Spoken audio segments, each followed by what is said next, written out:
Akibat sopir mengantuk, sebuah kendaraan Mitsubishi Colt Pickup mengalami kecelakaan di Jalan Nasional Denpasar Gilimanuk, tepatnya di Banjar Dinas Pengasahan, Desa Langlang Linggah, Kecamatan Slemadeg Barat. Kasih Humas Polres Tabanan Ibtu Inyoman Subagia mengatakan, kecelakaan tersebut terjadi Minggu 28 Agustus sekitar pukul 7 WITA. Beruntung sopir bernama Wayan Marie yang beralamat di Banjar Mangenuanyar, Desa Pengerogoan, Kecamatan Pekutatan Jembrane selamat. Meski demikian, kendaraan mengalami kerusakan cukup parah.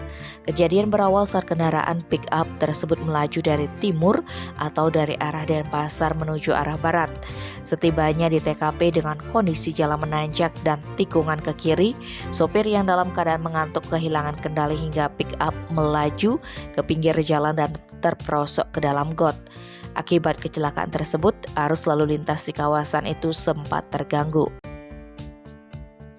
Tim Bali Express melaporkan.